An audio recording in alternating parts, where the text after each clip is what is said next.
Miss Betty's again for third grade reading, and we are keeping with our theme that we started earlier this week where we are still rocking and reading today.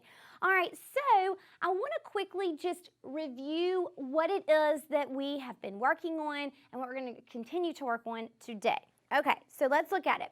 So on Monday, we started working with a new standard, a new skill. And that skill that we were really focusing on, does anybody remember what that was?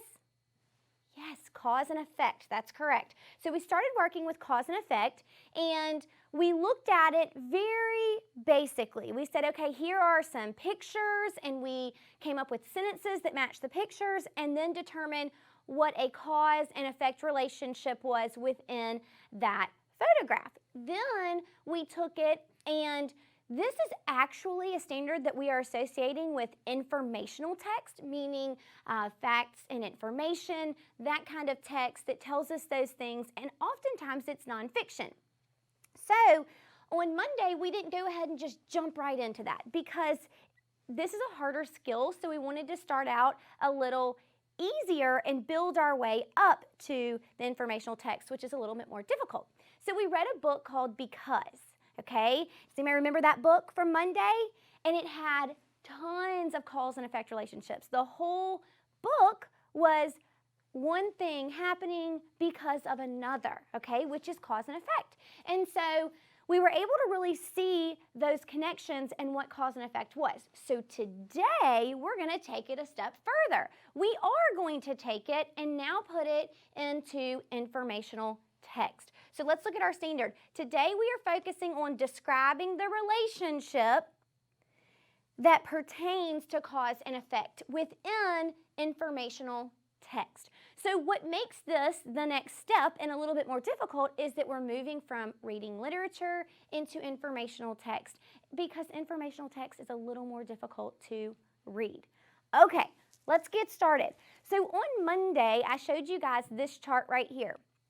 Okay, and I introduced you to what is cause and effect, what are those relationships. So let's review those so that we are ready to actually apply that in just a few minutes to a piece of text. Okay, so we learned Monday that the cause is the why. It's the reason that something is happening, okay? And then the effect is the result. It is the thing, the what that happens because something else led it to happen. Okay, so let's look at some easy examples that we looked at Monday. So we said, if you miss the bus and you're late for school, the effect, the thing that happens is that you're late for school. Why were you late for school? What caused you to be late for school? You missed the bus. Okay, let's look at another one. The boy blew a big bubble and it splattered on his face. Well, what is that big thing that happened? The bubble splattered on his face, right? Why? What caused that to happen? He blew a very large bubble. Okay, last one to review. The sun and rain can make a rainbow. The effect is we have a rainbow. What caused that rainbow? The mixture of the sun and the rain, right? Okay, so make sure you're asking yourself, because we did talk about on Monday how this is kind of hard and can be confusing sometimes, because sometimes as third graders we want to pick, and it happens even to me sometimes, guys, promise. So when you are looking, sometimes you think the cause is actually the effect, but this is what I always tell my students. Ask yourself if you know from that text or from that sentence why that happened. And if you don't know why, nothing tells you, then it's likely an effect. And then ask yourself that question again, and if you can find the cause, then you know you've got it correct and you don't have them confused. Okay? All right, so today we are taking this and we are applying it to informational text. Okay? So we want to look at a text and we want to be able to look at the text structure, look at what they're telling us in the text, and be able to determine what is the author trying to kind of get across to me through this piece of text, okay? And so we can look at relationships and look at those structures that we've learned, which one of them is cause and effect, to determine that, okay? So today I don't have a book. Normally I have a book that I'm reading to you, but I think it's really important that you are introduced to different types of stories, books, just different text, okay? So the text that we're going to work with today is an article. Do you know where you typically find an article? Okay, if you're thinking a newspaper or a magazine, sometimes we read these things online, okay? A lot of those have gone digital and virtual today. So these are called articles, and you read them often, so we need to look at how to find these relationships within that sort of text too. So we're going to look at an article today, and our article is titled Music and Your Mind. So I was excited about this one. I was excited to be able to share it with you guys because I think there's some kids who really like informational text and there's some kids who really don't like it. And I think if you see different kinds of text, you might actually find that there is some that you like that you may not have realized before. So I'm hoping that you'll kind of see that today. And this article was interesting to me. There were some things that I did kind of know already when I started reading it, but then there were things that I learned, okay? And that's what's so cool about informational text. You can learn so much from the information within the text. So I'm hoping that you'll have that same experience today. So as we're reading, I do want you thinking about, is there information in here that maybe you already knew?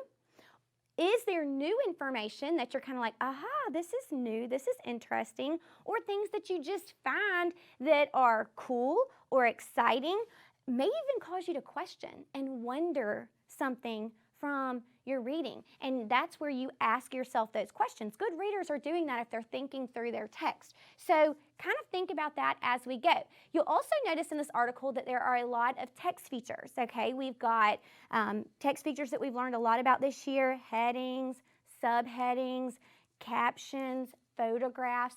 Look for those and see if you can identify those along the way too. We can tie in so many things here. Okay. So let's see what they mean by music and your mind, okay? So I'm going to read it to you. It says, listen up. Music has you in its power, physically and mentally. Did you know that? It has you in its power. Who's wondering how is that possible? Let's read on and find out. New Orleans resident Ashton C., who's 13, likes to rock out. When he's not practicing guitar or drums, he's often listening to Led Zeppelin, AC/DC, or the Beatles. I listen to the music over and over and just let it get into my system, he says. Ashton is more right than he may know. Music really does get into your systems. It affects you physically. Loud music can actually harm your ears. I think most of us know that. While soft music can put us to sleep. And it affects us mentally. Music can improve our moods. It can also help us memorize information. Think of the ABC song, okay, that you learned as a child. There's a good reason the alphabet was made into a song. Without the melodic clue, you would have had a much harder time remembering it. Music, it's only human. I'm kind of wondering what they mean by that. Music being only human? Let's see if we can read and find out more. Why does music have such power over us? After all, it's essential.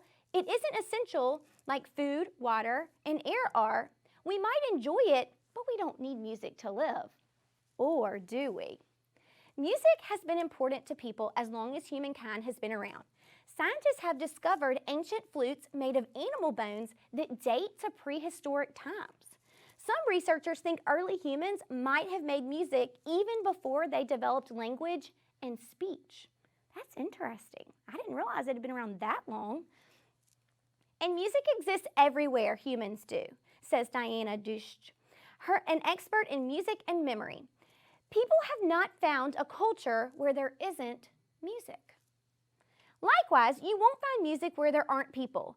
Wait, are you wondering about birds? It's true that birdsong sounds is musical to our ears, but the birds, it's simply calls, and it's their way of communicating. Only humans make music. It is literally a part of us. Our brains are hardwired for it. Scientists don't know why. Perhaps it has to do with music's ability to communicate emotion. Studies have shown that even infants as young as 8 months old can tell happy music from sad music. All right, pump it up or slow it down. Okay, that's our next subheading we've got here.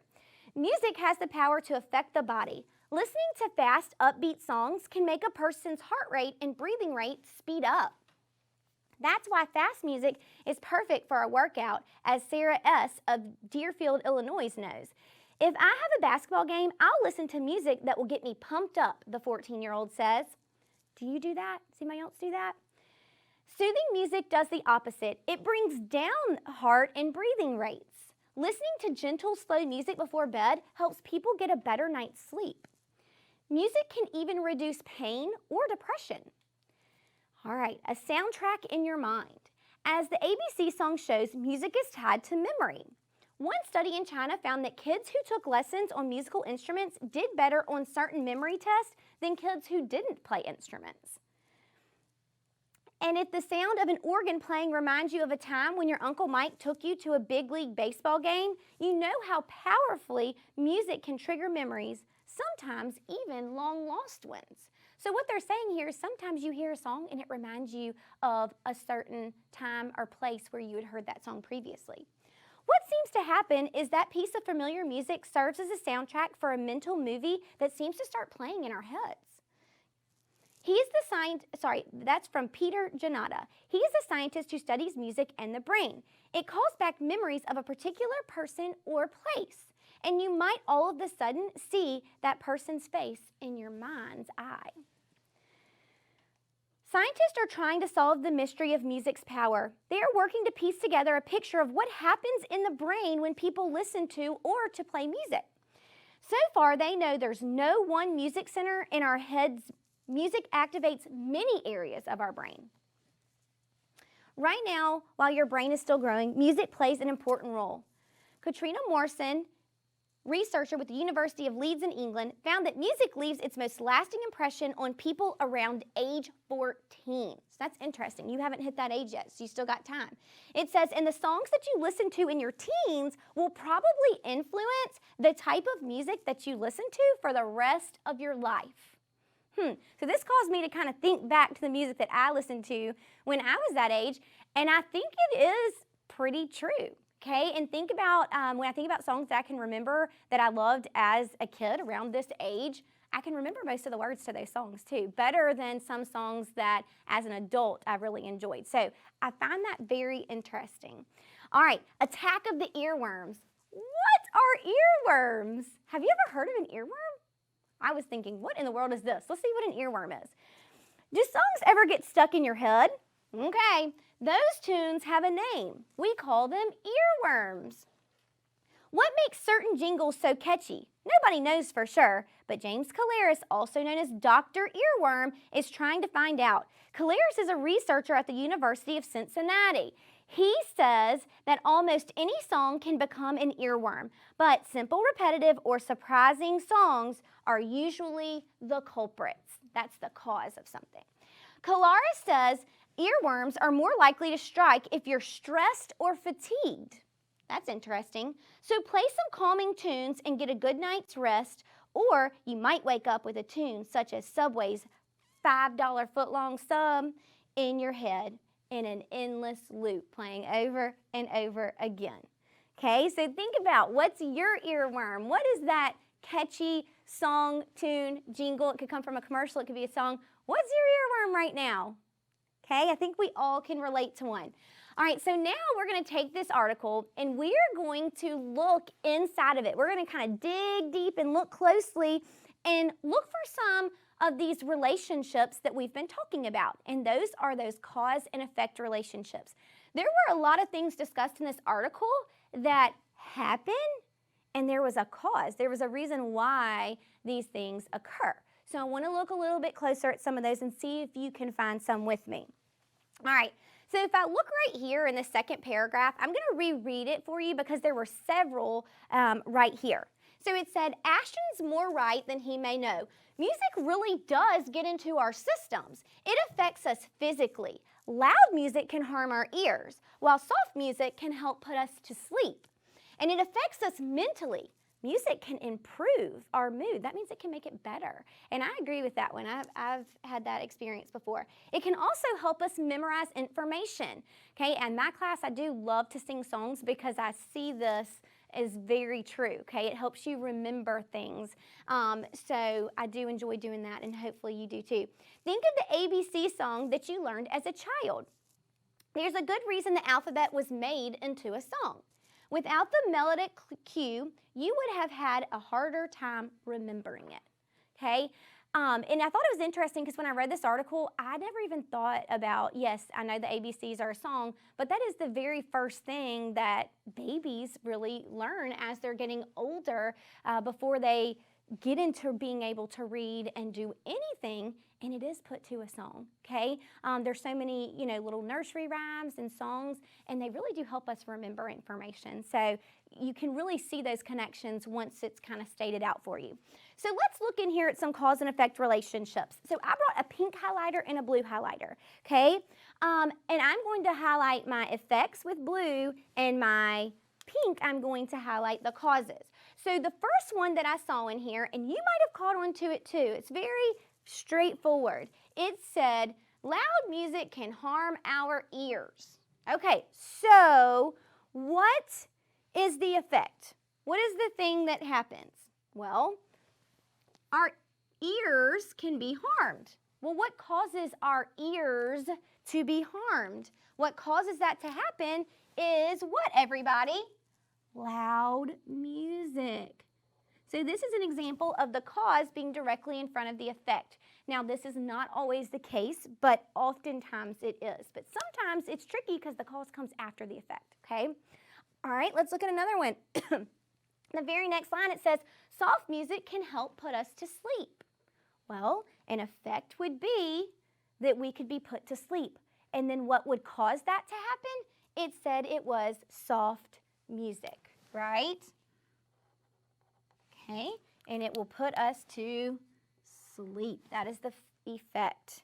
All right, some other ones that I found in here that you might have too were, it said music can improve our moods, and it can also help us memorize information.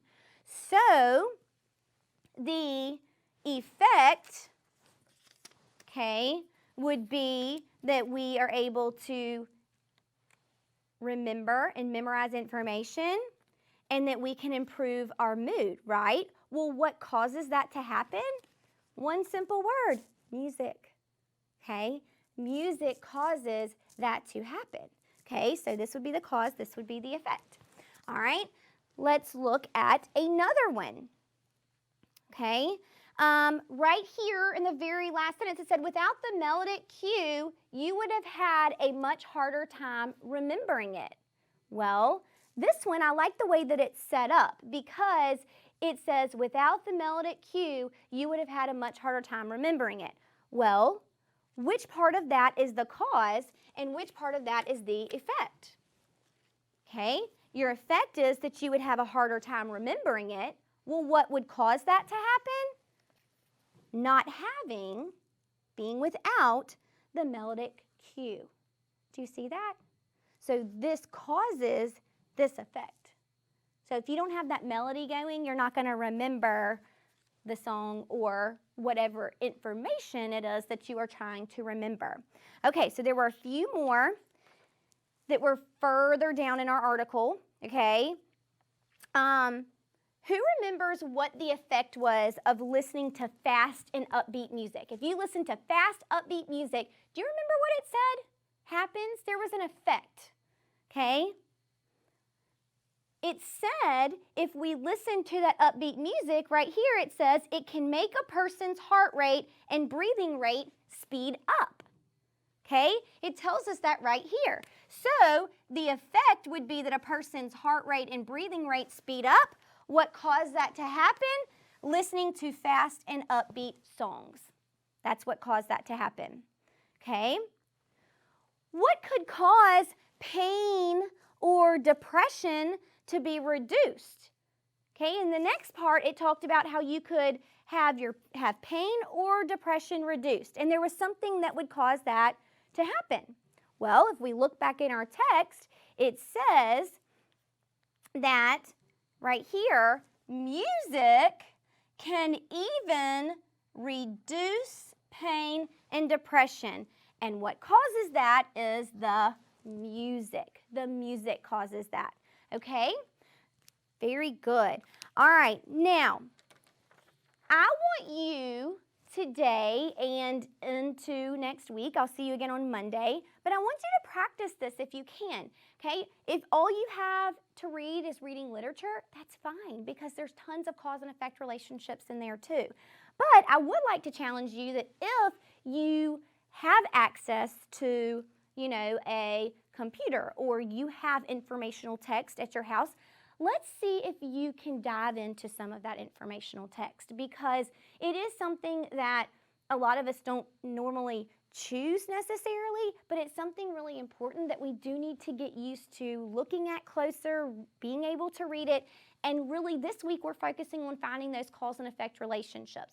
So I want you to keep practicing that, and we will continue on Monday, and I have something fun planned up my sleeve, a good little theme that I think a lot of you guys are going to be able to relate to, and I will see you Monday. Great job, guys.